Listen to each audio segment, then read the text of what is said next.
Hello friends, welcome to exam town. दोस्तों, आज के इस वीडियो में आरपीएफ कांस्टेबल 2025 की जो एग्जाम हुई है आज, उसकी ओल्ड शिफ्ट का एनालिसिस हम आपके लिए लेकर आ चुके हैं। आज 3 मार्च 2025 को जो 3 शिफ्ट हुई है, यानी कि ओल्ड शिफ्ट में जितने भी क्वेश्चंस आपके एग्जाम में पूछे गए, पूरे के पूरे क्वेश्चंस हमारे पास में। हम इस वीडियो में हर एक क्वेश्चन को आपको कवर करवाएंगे। तो आप सभी से रिक्वेस्ट है कि वीडियो को पूरा देखिए, ध्यान से देखिए। 100% ऑथेंटिक और रियल क्वेश्चन जो आपके एग्जाम में पूछे गए वो इस वीडियो में कवर करेंगे। तो वीडियो को पूरा लास्ट तक जरूर से चेकआउट करिएगा। क्लियर है? आइए स्टार्ट करते हैं आज के शानदार वीडियो को। और चैनल को सब्सक्राइब नहीं किया है, सब्सक्राइब करके बेल आइकन को ऑल पर सेलेक्ट कर लीजिएगा, ताकि जो भी नया वीडियो आए सबसे पहले आप सभी के पास में पहुंच पाए। तो गाइस, आज का पहला प्रश्न निकल कर आ रहा है, भारत में हरित क्रांति का जो जनक है ये किसे कहा जाता है? Doctor MS. स्वामीनाथन जो है, इनको कहा जाता है भारत में हरित क्रांति का जनक। अगला क्वेश्चन है, कुंभ मेला यूनेस्को की अमूर्त सांस्कृतिक विरासत सूची में कब शामिल किया गया था? तो 2017 में इसको शामिल किया गया था। नेक्स्ट है, भारत के पहले प्रधानमंत्री कौन थे? तो इनका नाम है जवाहरलाल नेहरू, है ना। जवाहरलाल नेहरू जो है भारत के पहले प्रधानमंत्री थे। नेक्स्ट है, कच्चे फलों को पकाने के लिए किस गैस का इस्तेमाल किया जाता है? तो फलों को पकाने में जो गैस यूज होती है, इस गैस का जो नाम है ये क्या है? एथिलीन गैस है। C2H4 आपका हो जाएगा करेक्ट आंसर। गाइस, ये हमारी आरपीएफ कांस्टेबल के लिए स्पेशल टेस्ट सीरीज है, जो लेटेस्ट पैटर्न पर बेस्ड है पूरी की पूरी। आपको यहाँ पर 79 रुपीज़ में प्राइस में ये टेस्ट सीरीज मिल रही थी, पर अभी स्पेशल डिस्काउंट के थ्रू आपको ओनली 49 रुपीज़ में ये मिल जाएगी। आपको पेड कोर्स में जाकर चेकआउट कर लेना है, सिर्फ 49 रुपीज़ में मिल रही है। लिमिटेड टाइम है, अगर अभी तक आपने इनरोल नहीं किया है तो स्पेशल डिस्काउंट है आप सभी लोगों के लिए। लिमिटेड टाइम के लिए अगर अभी तक नहीं किया है तो जल्दी से जाकर कर लीजिएगा, जल्दी ये ऑफर समाप्त भी हो सकता है ना। तो डेमो भी चेकआउट कर सकते हैं, लेटेस्ट पैटर्न पर बेस्ड है। नंबर है, कोई डाउट है, कुछ क्वेरीज है तो कांटेक्ट भी कर सकते हैं, डिस्क्रिप्शन में लिंक मिलेगी, जाकर चेकआउट जरूर से कर लीजिएगा। अगला जो क्वेश्चन पूछा गया है उसकी ओर आगे बढ़े उससे पहले ये बता दें कि हमारी आरपीएफ कांस्टेबल की, जिसके बारे में ऑलरेडी बता चुके हैं, आरआरबी एनटीपीसी की है, RRB group D, SSC CGL, SSC CHSL और एसएससी एमटीएस की अवेलेबल है टेस्ट सीरीज सारी की सारी। सिर्फ 79 रुपीज़ की प्राइस पर आपको मिल जाएगी, लिमिटेड टाइम है। आप जरूर से एक बार विजिट करिएगा, है ना। ये मध्य प्रदेश एग्जाम के लिए स्पेशल है, इनकी बिलिंग का डिस्क्रिप्शन में जाकर चेकआउट आप कर लीजिएगा। आइए नेक्स्ट क्वेश्चन देखते हैं। अगला क्वेश्चन है हमारा, ओडिशा की जगन्नाथ यात्रा जो है किस माह में मनाई जाती है? तो ये आषाढ़ में जो महीना होता है इसमें मनाई जाती है ओडिशा की जगन्नाथ यात्रा। नेक्स्ट है, पंचवर्षीय योजना 1956 से क्वेश्चन बना था। तो पहली पंचवर्षीय योजना की समाप्ति हुई थी इसमें, और दूसरी पंचवर्षीय योजना शुरू हुई थी 1956 में।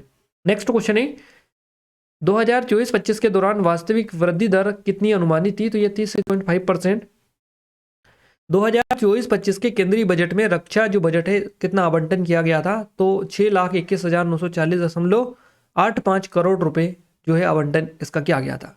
छठ पूजा हिंदू कैलेंडर के किस माह में मनाई जाती है? तो ये कार्तिक महीना होता है हिंदू कैलेंडर का, जो कि छठ पूजा इसमें मनाई जाती है। प्रसिद्ध भक्ति संत श्री रामानुजाचार्य का जन्म कहाँ पर हुआ था? तमिलनाडु में इनका जन्म हुआ था।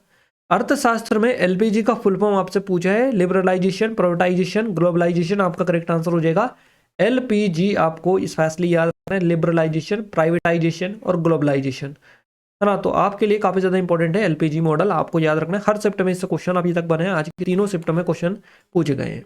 मौलिक अधिकार संविधान के किस भाग में नहीं थे? तो भाग 3 में देखने को मिलते हैं। संविधान का अनुच्छेद 352 क्या प्रावधान करता है? तो राष्ट्रीय आपातकाल की उद्घोषणा से रिलेटेड है। दिल्ली में 1857 के विद्रोह का जो नेतृत्व किया था ये बहादुर शाह द्वितीय ने किया था, याद रखिएगा, बहादुर शाह जफर द्वितीय। छठ पूजा किस त्योहार के पहले मनाया जाता है? तो ये जो क्वेश्चन था ये थोड़ा सा अलग था। छठ पूजा किस त्योहार के बाद मनाया जाता है? छठ पूजा जो है दिवाली के 6 दिन बाद मनाई जाती है, इस तरह से क्वेश्चन होगा। अनुच्छेद 14 किससे संबंधित है? तो कानून के समक्ष समानता, कानूनों के समान संरक्षण से जुड़े अधिकार का संबंध है अनुच्छेद 14 से। संविधान का जो भाग 4 है इसमें क्या है? तो राज्य के नीति निर्देशक सिद्धांत, DPSP, directive principle state policy आपको यहाँ पर देखने को मिलते हैं। मौलिक अधिकार कहाँ से लिए गए हैं? तो संयुक्त राज्य अमेरिका के संविधान से इंस्पायर्ड है, ये याद रखना है, काफी ज्यादा इंपॉर्टेंट है। क्लियर है? नेक्स्ट है, 1857 के विद्रोह के समय भारत का गवर्नर जनरल कौन था? Lord Canning. आपका करेक्ट आंसर यहाँ से हो जाएगा चार्ल्स जॉन केनिंग। आपको यहाँ से क्लिक करना है, जो कि आपकी एग्जाम के लिए यहाँ से क्वेश्चंस आगे भी आपको बनेंगे, क्योंकि 1857 से क्वेश्चन आपके लगातार पूछे जा रहे हैं, है ना। तो अच्छे से देखिएगा। भारत में राज्य के न्यायिक अधिकारियों की नियुक्ति कौन करता है? राज्यपाल, उच्च न्यायालय के मुख्य न्यायाधीश होते हैं और राष्ट्रपति, ये बेसिकली करते हैं। कौन केंद्रीय मंत्रिमंडल का हिस्सा नहीं है? तो राज्य का मुख्यमंत्री नहीं होता है।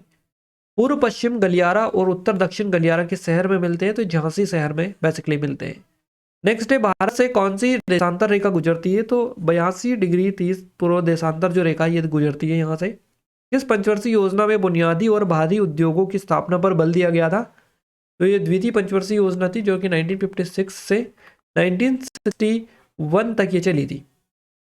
सड़क सीमा संगठन BRO बॉर्डर ऑर्गेनाइजेशन की स्थापना कब की गई थी? तो 1960 में इसकी स्थापना हुई थी। 38वें राष्ट्रीय खेल किस राज्य में आयोजित हुए? तो उत्तराखंड में आयोजित हुए थे 38वें राष्ट्रीय खेल। और इसका आपसे जो नारा था ये भी पूछा था, है ना? तो आप याद रखिएगा, क्वेश्चंस आपके स्पोर्ट्स से भी बनने लगे, पहले आपके नहीं बन रहे थे। ये भी देखिए आपका स्पोर्ट्स से क्वेश्चन है, कौन सा टीम जो है प्रो कबड्डी का हिस्सा नहीं था? तो गुजरात जायंट्स करेक्ट आंसर रहेगा।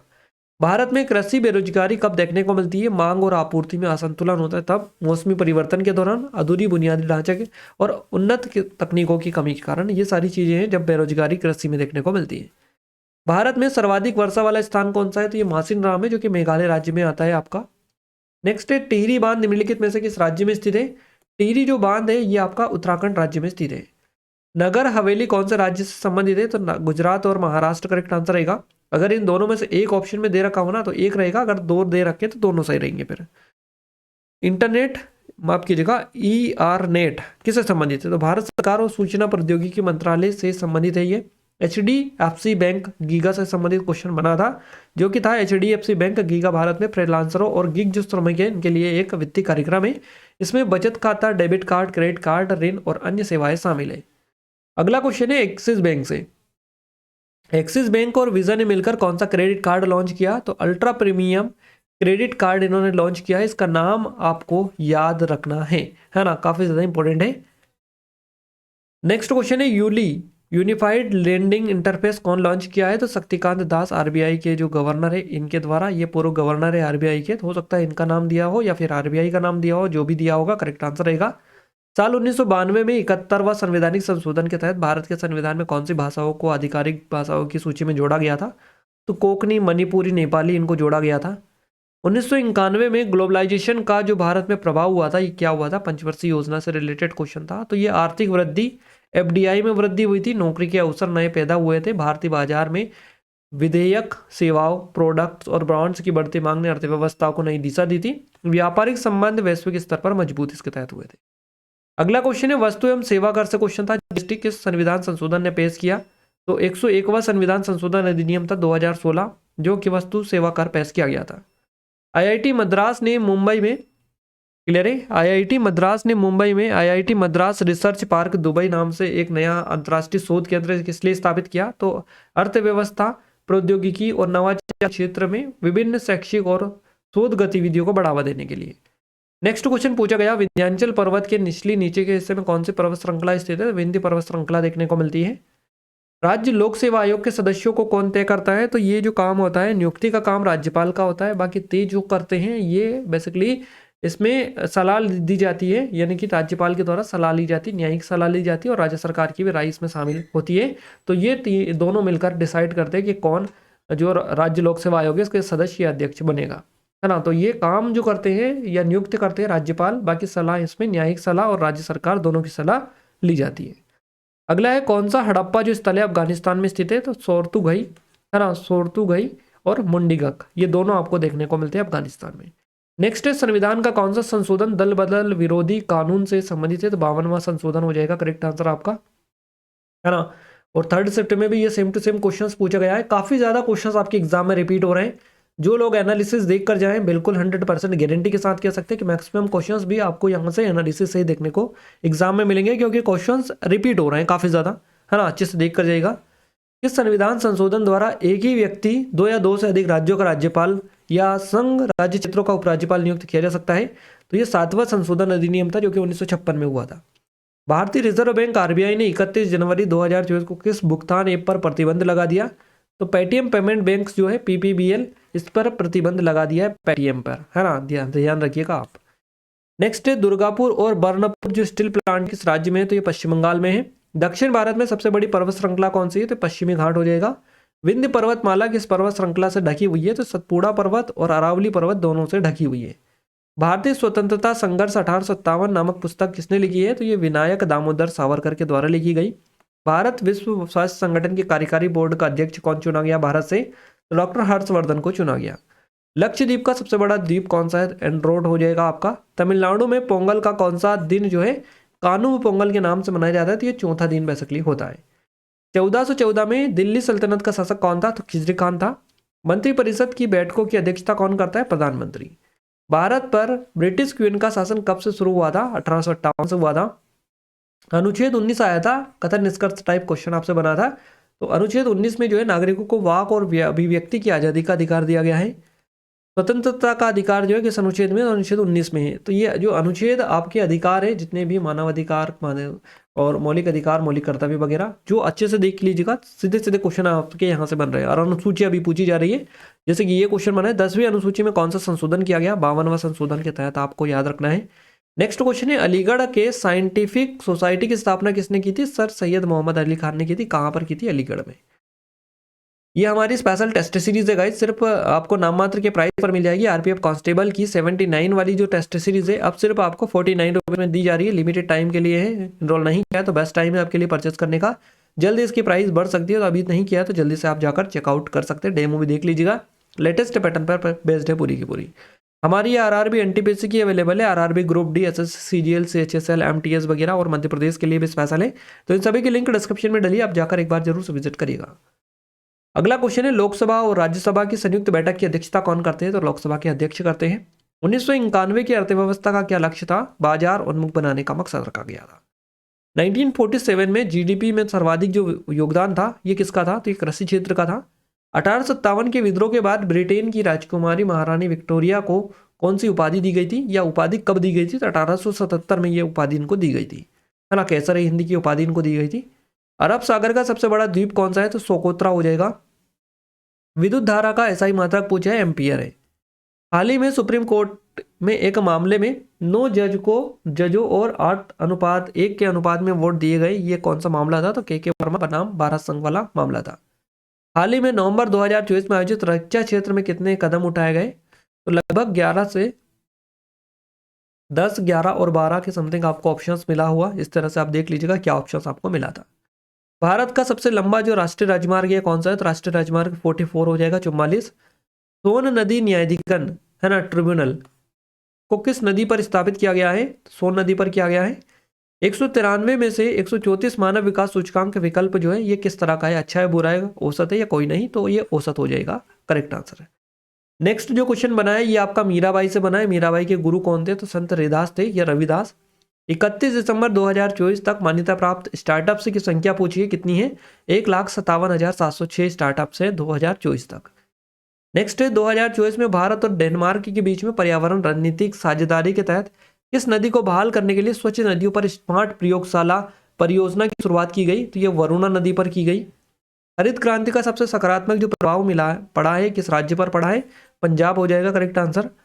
भारत में निम्नलिखित में से कौन सा निकाय संवैधानिक है? तो वित्त आयोग करेक्ट आंसर रहेगा। अगला क्वेश्चन है, किसे ब्रिटिश हिरासत के तहत मृत्युदंड दिया गया जो आज सभी के दिलों में जीवित है? तो भगत सिंह करेक्ट आंसर रहेगा। नेक्स्ट है हमारा 38वें राष्ट्रीय खेलों का स्लोगन क्या था? तो संकल्प से शिखर तक इसका स्लोगन था 38वें राष्ट्रीय खेलों का। मोस्ट इंपोर्टेंट है, यदि किसी वस्तु को गुरुत्वाकर्षण के प्रभाव से ऊंचाई तक ले जाने में कितना काम होगा? इस तरह का ये फॉर्मूला आपको याद रखना है। 2024 में भारत के वित्त मंत्री कौन है? तो इनका नाम है निर्मला सीतारमन।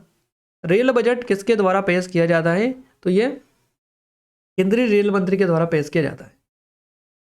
अगला क्वेश्चन पूछा है, 1 वोल्ट बाई 1 एम्पियर बराबर कितना होता है? 1 ओम होता है। भारतीय संविधान के किस अनुच्छेद के तहत किसी भी नागरिक को सार्वजनिक स्थानों पर जाने का अधिकार है, चाहे उसका धर्म, लिंग, जाति, मूल वंश, जन्म स्थान कुछ भी हो? तो अनुच्छेद 15 करेक्ट आंसर रहेगा। सितंबर 2024 में प्रधानमंत्री नरेंद्र मोदी ने राष्ट्रीय सुपर कंप्यूटर रुद्र का उद्घाटन किया, है ना। तो ये पूछा था किस क्षेत्र के लिए किया है? तो ये रक्षा क्षेत्र के लिए, डिफेंस सेक्टर के लिए किया था। अगला क्वेश्चन है, समान कार्य के लिए समान वेतन भारत के संविधान में सुनिश्चित किया गया है, ये किससे संबंधित है? तो अनुच्छेद 39D से संबंधित है। और राज्य के नीति सिद्धांत का अंग ये है। दोनों में से जो भी ऑप्शन हो उस हिसाब से क्लिक कर सकते हैं। आर्टिकल पूछा था, ठीक है, अगर ये पूछा था तो ये बता सकते हैं। काटी बिहू आपसे पूछा है, ये काटी बिहू है आपका, है ना, काटी बिहू इससे संबंधित है, तो ये आपका असम से रिलेटेड है, याद रखिएगा। नेक्स्ट क्वेश्चन है, न्यायपालिका और कार्यपालिका किस में आती है? तो डीपीएसपी, मौलिक कर्तव्य, इस तरह से एक क्वेश्चन दे रखा था। उच्च न्यायालय के किसी भी न्यायाधीश को संसद के द्वारा किसके माध्यम से हटाया जा सकता है? तो ये विशेष बहुमत से हटाया जा सकता है। भारतीय संविधान के किस अनुच्छेद में धन विधेयक को परिभाषित किया जाता है या किया गया है? तो अनुच्छेद 110 में धन विधेयक है आपका। नेक्स्ट है आरबीआई की वर्तमान में जो रेपो रेट है यह क्या है? तो यह है 6.25%, है ना, याद रखिएगा, मोस्ट इंपोर्टेंट रहेगा। राष्ट्रीय आवास बैंक से क्वेश्चन बना है, एनएचबी से, नेशनल हाउसिंग बैंक। तो एनएचबी के वर्तमान में जो प्रबंध निदेशक है कौन है? तो इनका नाम है संजय शुक्ला। स्कूल उद्योग को अर्थव्यवस्था के किस क्षेत्र का हिस्सा माना जाता है? तृतीय क्षेत्र में आता है, सेवा क्षेत्र के अंतर्गत, है ना, स्कूल उद्योग। कृषि जो है ये किस क्षेत्र में आती है? तो ये प्राथमिक क्षेत्र में आता है। आजादी के समय भारत की अर्थव्यवस्था का जो आधार था किस पर निर्भर था? तो कृषि पर निर्भर था। भारतीय संविधान का जो अनुच्छेद 50 है किससे संबंधित है? तो कार्यपालिका से, न्यायपालिका पृथक्करण से संबंधित है ये। भारत में मौद्रिक नीति कौन बनाता है? तो reserve bank, RBI, reserve bank of India, ये बनाता है, प्रिपेयर करता है। अगला क्वेश्चन पूछा गया, आईआईटी और आईआईएम बेंगलुरु ने 6G पर काम करने के लिए किसके साथ साझेदारी की है? तो इन्होंने नोकिया के साथ में साझेदारी की है। मानव अधिकारों का संरक्षण कौन करता है? तो ये राष्ट्रीय मानव अधिकार आयोग, NHRC हो जाएगा, national human rights commission. The blue umbrella पुस्तक किसने लिखी? रस्किन बॉन्ड के द्वारा ये लिखी गई। निर्वाचन आयोग की स्थापना कब हुई थी? 25 जनवरी 1950 को की गई थी। दल बदल कौन सी अनुसूची में है? तो 10वीं अनुसूची में देखने को मिलता है, हमने बताया आपको, लगातार क्वेश्चन से रिपीट हो रहे हैं। भारतीय राष्ट्रीय आंदोलन में चरमपंथी आंदोलन किस आंदोलन के जरिए शुरू हुआ था? स्वदेशी आंदोलन के जरिए शुरू हुआ था ये। पहला एंग्लो वैदिक स्कूल इसका नाम है। पहला एंग्लो वैदिक स्कूल कहाँ पर खुला था? लाहौर में खुला था। और काटी बिहू जो है, ये काटी बिहू है। काटी बिहू क्यों मनाया जाता है ना? तो इस तरह से क्वेश्चन बना है। तो किसानों द्वारा अपने खेतों की रक्षा करना, कृषि उत्पादों के अच्छे उगने की कामना करने के लिए मनाया जाता है। नेक्स्ट है, भारतीय संविधान का अनुच्छेद जो 42 से किससे संबंधित है? तो क्याम की न्याय संगत और मानवीय परिस्थितियां मातृत्व के प्रावधान इसमें देखने को मिलता है आपको, आर्टिकल 42 में। तो गाइस जितने भी आपकी एग्जाम में क्वेश्चन बने थे आज की तीनों शिफ्टों में पूरे के पूरे क्वेश्चंस हमने कवर करवा दिए जो आपके एग्जाम में पूछे गए थे। आप अच्छे से इनको एग्जाम के पहले कवर करके जाइएगा क्योंकि लगातार क्वेश्चंस आपके एग्जाम के लिए रिपीट हो रहे हैं। और जिन जिन टॉपिक से आपके एग्जाम में ये क्वेश्चंस बने ना, सारे के सारे टॉपिक हमने इस टेस्ट सीरीज में अपडेट करके रखे हैं। तो आप जाइए, जाकर चेकआउट करिएगा। और मैथ्स रीजनिंग के भी सारे टॉपिक यहाँ पर इस टेस्ट सीरीज में मिल जाएंगे। जिसमें दिक्कत हो अच्छे से प्रैक्टिस करके आप यहाँ से अपना स्कोर काफ़ी हद तक इंप्रूव कर सकते हैं। पहले 79 में ये मिल रही थी, अब सिर्फ 49 रुपीज़ के प्राइस पर आपको मिल जाएगी। लिमिटेड टाइम के लिए इनरोल नहीं किया है तो बेस्ट चांस है आपके लिए, जाकर जरूर से इनरोल कर लीजिएगा, है ना। लिंक डिस्क्रिप्शन में लेगी, एक बार जाकर जरूर से डेमो चेकआउट कर लीजिएगा। और ये हमारी और भी अवेलेबल है, RRB NTPC RRB group D की अवेलेबल है। इसके अलावा एसएससी सीजीएल के लिए टेस्ट सीरीज आपको मिल जाएगी 2025 की लेटेस्ट, ये सीएचएसएल की है 2025 वाली, और ये एसएससी एमटीएस 2025 के लिए स्पेशल है। इन सभी के लिंक डिस्क्रिप्शन में डलिए, एक बार जाकर चेकआउट कर लीजिएगा। ये हमारी स्पेशल ई बुक है जो कि सिर्फ 25 रुपीज़ में मिल जाएगी, और 25 रुपीज़ में आपको 1500 से भी अधिक लेटेस्ट क्वेश्चन यहाँ से कवर हो जाएंगे, है ना। तो जरूर से एक बार चेकआउट कर लीजिएगा, डिस्क्रिप्शन में लिंक है, ये नंबर है। कोई डाउट है, कुछ क्वेरीज है तो कॉन्टैक्ट भी कर सकते हैं। गाइस अगर आप चाहते हैं कि इन वीडियोस की पीडीएफ आपको प्रॉपर तरीके से मिल पाए तो एप्लीकेशन को डाउनलोड कर लीजिएगा, टेलीग्राम चैनल ग्रुप को ज्वाइन कर लीजिएगा। दोनों की लिंक आपको वीडियो के डिस्क्रिप्शन में मिल जाएगी। क्लियर है? तो मिलते हैं गाइस हमारे नेक्स्ट स्टडी वीडियो में, तब तक के लिए जय हिंद, वंदे मातरम।